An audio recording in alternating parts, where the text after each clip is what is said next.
Assalamualaikum warahmatullahi wabarakatuh.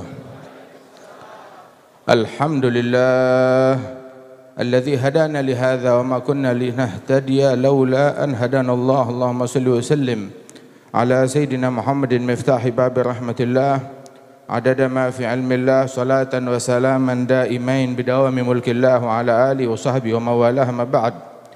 Kita bersyukur kepada Allah Ta'ala pada pagi hari ini kita hadir di haul al-Imam al-Arif billah Al-Habib Abdullah bin Muhsin bin Muhammad bin Abdullah bin Muhammad bin Muhsin ibn al-Husain bin Umar bin Abdurrahman Al-Attas. Mudah-mudahan Allah mengangkat derajat beliau dan Allah Ta'ala berikan manfaat kepada kita dengan berkat beliau, dan Allah Ta'ala insyaAllah memberikan kesehatan, afiat, keberkahan kepada guru-guru kita, bil khusus Khalifatul Maqam Al-Habib Abdullah bin Husain bin Abdullah bin Muhsin Al-Attas, dan segenap keluarga besar Al-Habib Abdullah bin Muhsin diberikan keberkahan, kesehatan, afiat, panjang umur, dan segenap para habaib, para kiai, para ajengan, para muallimin, para masyayikh, dan semua hadirin dan hadirat. Alhamdulillah, Allah Ta'ala kumpulkan kita dalam cinta kepada Allah, cinta kepada Rasulullah sallallahu alaihi wasallam, cinta kepada para aulia, cinta kepada para salihin. Dan sungguh Allah Ta'ala mencintai mereka para wali-walinya, sehingga di dalam hadis qudsi Allah Subhanahu wa Ta'ala menyatakan sebagaimana diriwayatkan oleh Imam Al-Bukhari bahwasanya ma tagarraba ilayya mutagarribun bi ahab ilayya mimma aftaradtuhu alaih. Seseorang kalau mau mendekatkan diri kepada Allah dengan melakukan sebuah amalan, tidak ada amalan yang lebih aku sukai kecuali dengan mengerjakan apa yang aku wajibkan. Kita mau mendekat sama Allah, kerjakanlah, mendekatlah dengan amalan yang diwajibkan oleh Allah, itu yang duluan. Apabila yang wajib sudah kita kerjakan, mulai dari sholat 5 waktu, puasa yang wajib, zakat, haji, dan lain sebagainya, kewajiban birrul walidain, kewajiban silatul arham, kewajiban untuk membersihkan hati dari dengki, dari riya, dari ujub, dari penyakit-penyakit hati, untuk melaksanakan kewajiban kita kepada Allah Ta'ala sudah kita jalankan semuanya, kemudian ditambah dengan yang sunnah, maka Allah Ta'ala akan cinta kepada hamba tersebut. Dan idza ahbabtuh, apabila aku cinta kepada hambaku, kuntu sam'ahu alladhi yasma'u bih wa basarahu alladhi yubsiru bih wa rijluhu wa yadahu allati yabtishu biha wa rijluhu allati yamshi biha la in sa'alani la'utiyannahu wa la in ista'adhani la'u'idhannah. Kalau aku cinta kepada hambaku, maka hambaku aku menjadi pendengarannya, penglihatannya, tangannya, kakinya, kata Allah Ta'ala. Kalau dia minta kepadaku, aku beri. Dia berlindung, aku lindungi. Dalam hadis yang lain, dalam riwayat yang lain, wa ma taraddatu fi syai'in ana fa'iluh kataraddudi fi qabdi ruhi 'abdi al-mu'min. Dan tidaklah aku ragu-ragu di dalam melakukan sesuatu yang aku kerjakan seperti keraguanku mencabut nyawa waliku, hamba mukmin yang dicintai oleh Allah Ta'ala, yang mana hamba tersebut yakrahul maut wa ana akrahu musa'atahu wala budda lahu minhu. Dia benci, enggak suka kematian karena pedihnya kematian, dan aku tidak suka membuat hambaku tidak suka, kata Allah Ta'ala. Akan tetapi mau enggak mau, ya harus mati, harus meninggal dunia. Kullu nafsin dha'iqatul maut. Subhanallah, betapa agung, betapa lembutnya Allah kepada para wali-walinya tersebut. Hingga tahu gak, apabila Allah cinta kepada hambanya, malaikat Jibril mendekatkan diri kepada Allah dengan mencintai orang yang dicintai oleh Allah. Allah bilang dalam hadis qudsi Rasul mengatakan idza ahabballahu 'abdan nada Jibril. Apabila Allah cinta kepada hambanya, Allah panggil malaikat Jibril, ya Jibril, innallaha ahabba fulan fa ahibbah. Allah cinta, aku cinta kepada hambaku fulan, cintai dia. Maka Jibril mendekatkan diri kepada Allah dengan mencintai hamba tersebut. Dan malaikat Jibril memanggil penghuni langit, ahli sama. Ya ahli sama, para malaikat, para arwah tahirah dipanggil. Dan diumumkan Allah cinta kepada hambanya fulan, fa'ahibbuh, cintailah dia. Maka penghuni langit cinta kepada hamba tersebut. Thumma yudha' lahul qabul fil ard, diberikan qabul di muka bumi. Wa min jumlatil qabul 93 tahun setelah wafatnya Al-Habib Abdullah bin Muhsin masih kita sebut. Seolah-olah baru kemarin. Radhiyallahu anhu ardah, diabadikan kenangannya, sebutannya oleh Allah Ta'ala. Dan senantiasa kita di sini enggak ada satupun dari kita yang pernah jumpa dengan Habib Abdullah bin Muhsin. Tidak ada yang jumpa dengan Al-Habib Abdullah bin Muhsin di zaman ini kecuali mungkin beberapa di antaranya Al-Habib Abdurrahman bin Syekh Al-Attas yang beliau menyatakan sebagaimana kita dengar berjumpa Al-Habib dengan Al-Habib Abdullah bin Muhsin. Tetapi kebanyakan dari kita tidak pernah berjumpa dengan Al-Habib Abdullah bin Muhsin Al-Attas. Tetapi kita cinta kepada beliau. Kita duduk, kita hadir mengharap berkah. Hada minal gobul yang Allah Ta'ala berikan kepada mereka. Karenanya fasa' fi ma sa'au washrab ma'al qaumahum, berupayalah seperti upayanya mereka. Upayanya mereka sebagaimana kita dengar simple, hal yang mudah yang kita pun sebenarnya kalau kita mau bisa melakukannya. Innahu la yasir liman yassarallahu lah, mudah bagi orang-orang yang dimudahkan oleh Allah Ta'ala. Kita dengar tadi sifatnya beliau, kita nggak disuruh ayo terbang di udara, ayo jalan di atas daun, ayo jalan di atas air, nggak disuruh begitu. Akan tetapi kita dengar tadi karamatnya beliau adalah nggak pernah ninggalkan sholat fardu, nggak pernah ninggalkan sholat fardu berjamaah sampai di akhir hayatnya beliau, menjelang wafatnya beliau, waktunya sholat berjamaah di masjid. Di masjid dia laksanakan jalan dari rumahnya ke masjid dalam keadaan sesak nafas, dalam keadaan demam yang tinggi, tapi tetap nggak mau ninggalkan masjid. Dan menemukan obat di situ, kelezatan di situ, kenikmatan di situ. Kekuatan ruh mengalahkan daripada fisik beliau, daripada jasad beliau. Lebih ghalib, lebih dominan ruhnya daripada jasadnya beliau. Sehingga dikatakan oleh para aulia Allah, para salihin, mereka menyebutkan masakin ahli dunia kharaju minha walam yadhugu aladza syai' minha. Kesian anak-anak dunia, mereka meninggalkan dunia ini sedangkan mereka belum mencicipi hal yang paling lezat dari dunia. Apa yang paling lezat dari dunia? Tahta kursinya nggak ada enaknya. Berapa banyak orang yang pernah mencicipinya menyesal sekarang. Mereka menyesal, pernah mencicipi dan mereka menyesal. Ada di dunia, belum lagi nanti di akhirat. Hartanya, kursinya lah bukan itu. Yang paling lezat dari dunia apa? Dikatakan hal yang paling lezat dari dunia ma'rifatullah, pengenalan kepada Allah Subhanahu wa taala. Dan pintu pengenalan kepada Allah Ta'ala adalah duduk dekat dengan orang-orang yang kenal kepada Allah Subhanahu wa taala, dekat dengan arifin. Sehingga dikatakan bahwasanya laula mujalasatul ikhwan fillah walaula qiyamul lail lama ahbabna al-baqa fid dunya. Kalau bukan karena dua hal, duduk bersama para aulia was salihin, para ikhwan fillah yang mendekatkan kita kepada Allah, dan juga karena kelezatan yang kami rasakan dalam qiyamul lail, tahajud. Kalau bukan karena dua hal ini, maka kami nggak bakalan betah berlama-lama hidup di dunia ini. Tetapi kami masih suka hidup di dunia ini, kata para wali-walinya Allah, karena masih bisa jumpa dengan para aulia, dengan para salihin. Di masa hidup Al-Habib Abdullah bin Muhsin, orang-orang yang duduk bersama beliau nggak berasa hidup di dunia. Mereka berasanya hidup di surganya Allah Subhanahu wa ta'ala.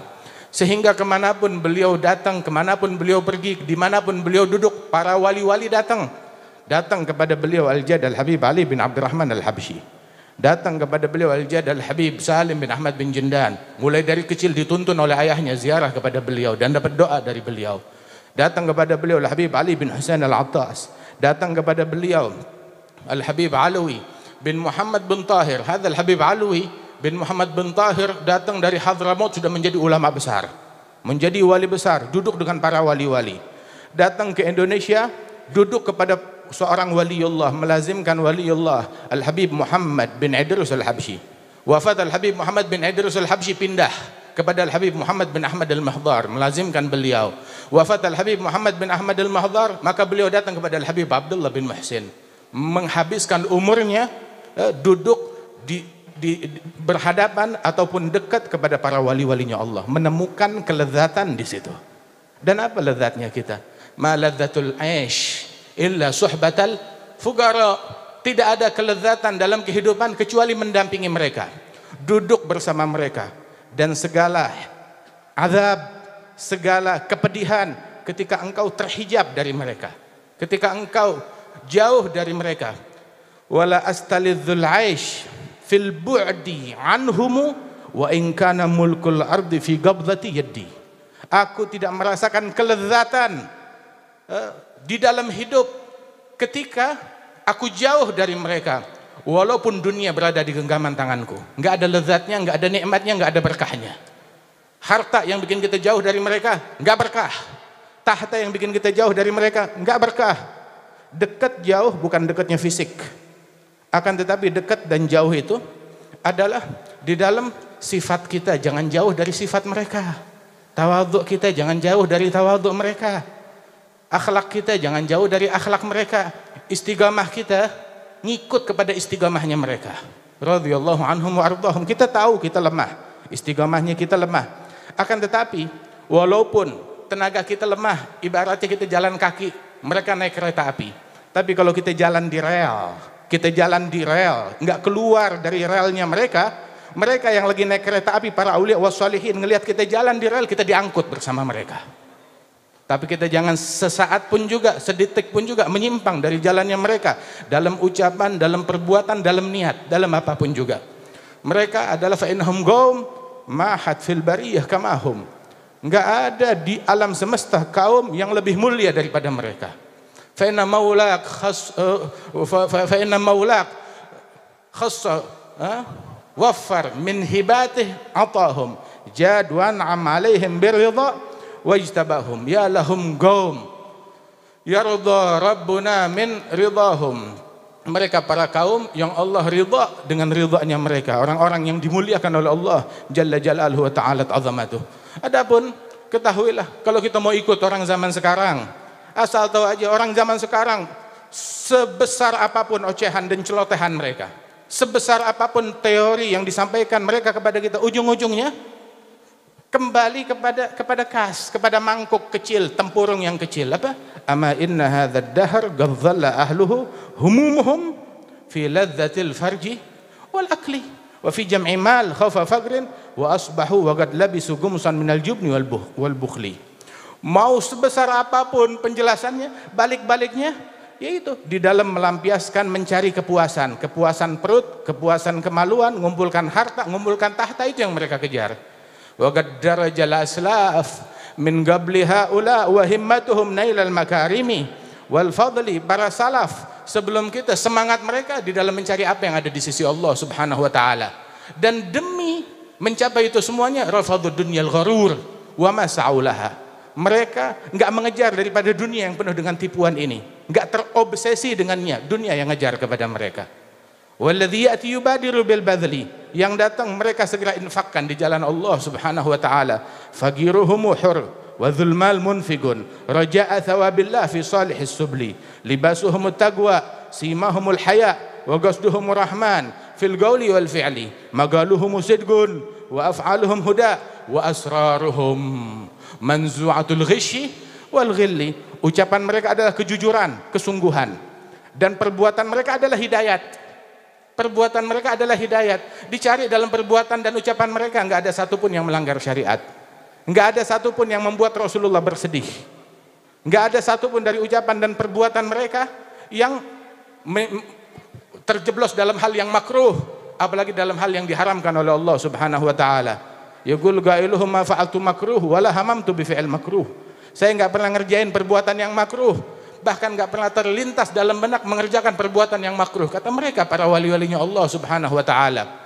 Manakala seseorang ingin menjadi sesuatu, ingin membuat sebuah track record, kita dalam hidup kita ini adalah track record kita. Ingin menjadi seseorang, ingin menjadi sesuatu, bukukan, agendakan sebuah track record. Alhamdulillah, tahun ini saya enggak ninggalin sholat jamaah sama sekali. Alhamdulillah, tahun ini enggak luput qiyamul lail. Alhamdulillah, tahun ini tiap hari enggak kurang dari 1 juz. Limithli hadza falyamalil amilun. Dan amalan kita sedikit kalau mau dibandingkan dengan amalan mereka. Akan tetapi berupayalah, dan ketika yang sedikit tersebut diberkati oleh Allah Subhanahu wa taala, Allah melihat kesungguhan kita, maka kita akan diikutkan bersama mereka. Dan yang utama asrar hati, sanubari manzu'atul ghish wal ghil, dicabut dari hati mereka itu kedengkian dan kebencian. Jangan ada apapun, mau itu dunia, mau itu tahta, apapun yang membuat kita menjadi saling mendengki satu sama lain, saling benci satu sama lain, saling bermusuhan satu sama lain, saling prasangka buruk satu sama lain. Mau tahu, kita ini adalah hambanya Allah, budaknya Allah, hambanya Allah. Dan hamba Hamba, dia tidak memilih, dia tidak memiliki siapa yang dia cintai, siapa yang dia benci, kecuali apa yang dipilihkan oleh majikannya. Allah pilihkan siapa yang wajib kita cintai, cintai. Allah pilihkan siapa yang harus kita benci, benci. Siapa yang harus kita musuhi, musuhi. Wallahu a'lamu bi'adaikum. Allah lebih mengetahui, maha mengetahui siapa musuh-musuhnya kalian. Dan kita diberitahu siapa musuhnya kita. Inna syaitan lakum aduun fattakhidhuhu aduwa. Syaitan adalah musuh, maka perlakukan dia sebagai musuh. Jangan kong kali kong dengan metodenya, dengan caranya, dengan ucapannya. Kemudian juga dijadikan musuh kita itu adalah nafs. Ada aduwik, kata Nabi Muhammad, musuhmu yang paling jahat yang sebenarnya adalah nafsuk, dirimu, nafsumu allati baina jambaik. Maka jangan kita konspirasi kong kali kong dengan nafsu kita, akan tetapi jadikan nafsu kita itu sebagai musuh. Wa khalifin nafs wa syaitan wa'sihima. Langgar nafsu dan syaitan, lawan mereka, bantah mereka. Apabila wa inhuma mahadakan nusha, mereka punya ide mau ngasih nasihat, curigai nasihatnya mereka, pasti ada motif di belakangnya. Curigai, pasti ada motif di belakangnya. Jangan pernah mempercayai nafsu, jangan pernah mempercayai syaitan. Sungguh jarak itu tidak menghalangi kita dengan para aulia wassalihin. Terpautnya zaman, kita 93 tahun dari Habib Abdullah bin Muhsin, bukan itu penghalang kita dari mereka. Jarak dan zaman itu tidak menghalangi kita dari Al-Faqih Al-Muqaddam, tidak menghalangi kita dari Al-Imam Umar bin Abdurrahman Al-Attas, tidak menghalangi kita dari Syekh Habib Bakar bin Salim, gak menghalangi kita dari Nabi Muhammad sallallahu alaihi wasallam. Tetapi yang menghalangi kita dari Nabi Muhammad, yang menghalangi kita dari mereka para aulia wassalihin adalah nafsu kita sendiri. Kalau nafsu ini sudah kita singkirkan, kita taruh di telapak kaki, baru kita berhak masuk ke hadiratul qudus, dimuliakan oleh Allah subhanahu wa ta'ala. Ya mudah-mudahan Allah ta'ala sucikan kita, Allah ta'ala insyaallah masukkan kita di dalam barisan orang-orang yang telah tersucikan oleh Allah subhanahu wa ta'ala. Dan Allah ta'ala anugerahkan ma'rifah ini kepada kita sekalian. Dan sungguh rugi, sial manakala kita meninggal dunia sedangkan kita mencicipi apa yang mereka cipi-cipi, yang mereka rasakan daripada anugerah dan pengenalan tersebut. Ya Rabb, infa'na bima 'allamtana, 'allimna ma yanfa'una, Rabbi fanfa'na bi barakatihim wahdina al-husna bi hurmatihim, amitna fi tariqatihim wa mu'afati minal fitani. Bersihkan kami dari dosa, bersihkan kami dari sifat tercela, dan bersihkan rumah kami, keluarga kami, kaum wanita kami dari hal-hal yang tidak diridhai oleh-Mu, dari hal yang tidak diridhai oleh Nabi Muhammad sallallahu alaihi wa alihi wasallam, dan bersihkan kami, singkirkan dari kami segala hal yang menjegal kami dari ma'rifah yang khusus kepada Engkau ya Rabbal Alamin, wa ya ajwadal ajwadin, wa ya akramal akramin, wa ya arhamar rahimin. Uslihil ibad wal bilad. Berikan pertolonganmu kepada ikhwanana kaum muslimin dimanapun mereka berada, di Palestina, di segala tempat penjuru dunia, dan berikan rahmatmu kepada umat Islam dan perlindunganmu kepada umat Islam, dan jadikan kami muslimin yang paling berkah bagi muslimin lain, yang paling manfaat bagi muslimin lain, birahmatika ya arhamar rahimin. Wa sallallahu ala sayyidina Muhammad wa ala alihi wasallam wa akhiru da'wana alhamdulillahirabbil alamin. Assalamualaikum warahmatullahi wabarakatuh.